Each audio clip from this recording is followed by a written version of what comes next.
Next question रहता है question number 46, जो कि कहता है यदि द फंक्शन हमें यहाँ से दिया f of x equals to x की power x is increasing function है, तो हमें एक्स की वैल्यू बतानी है। इसमें क्या आएगी, तो अगर F of x equals to x की पावर एक्स है, दोनों तरफ लॉग ले लेते हैं, लॉग ऑफ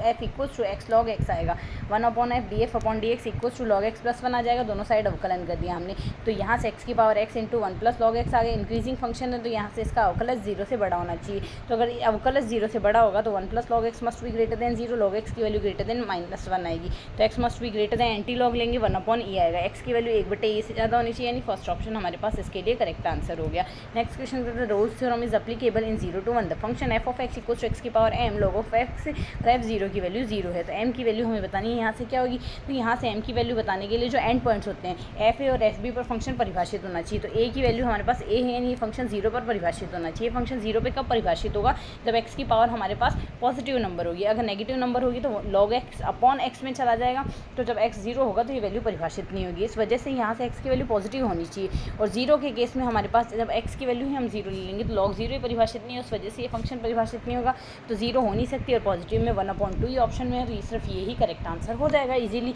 नेक्स्ट क्वेश्चन अगर देखें तो नेक्स्ट क्वेश्चन है क्वेश्चन नंबर 48, जो कि कहता है the slope of the tangent of the curve root x 1 plus x square x की power 5 y equals to y at x equals to 1/3 slope of tangent निकालने, तो फंक्शन हमें दिया है, तो स्लोप ऑफ टेंजेंट का मतलब क्या होता है, D Y upon D X निकालना, सीधा सा और कुछ नहीं करना, ये दिया हुआ है D Y upon D X निकालेंगे। 1,3 देखना है तो एक्स की जगह 1 रख देंगे, वाई की जगह 3 रख देंगे, तो उसमें सिर्फ एक्स है, तो यहाँ से 1/5 1/2 5/2 6/2 होगा, यानी यहाँ से वैल्यू आ जाएगी 3 और 5 होगा हमारे पास 8, तो सीधा सा इस वैल्यू का इसके आंसर आएगा 8। नेक्स्ट क्वेश्चन कहता है y of x equals to integration 1 + 2x + 3x square and so on dx equals and y0 equals to 0, then y of x की वैल्यू हमारे पास यहाँ से क्या आएगी, तो इसका हमने अवकलन, इस वैल्यू को हम यहाँ से ये फॉर्मेट में लिख सकते हैं, x + x² + x³ and so on का अवकलन है हमारे पास, तो हम यहाँ से जानते हैं हमारे पास इसकी वैल्यू क्या आ जाएगी। इसको अगर हम सॉल्व करते हैं इंटीग्रेट, यहाँ से अगर हम देखें तो इंटीग्रेट जब करेंगे d अपॉन डी एक्स गायब हो जाएगा, और इस पूरे टर्म में से अगर x कॉमन ले ले तो 1 + x + x² and so on आएगा। इसको इन्वर्स, यहाँ से ये जो है वैल्यू हमारे पास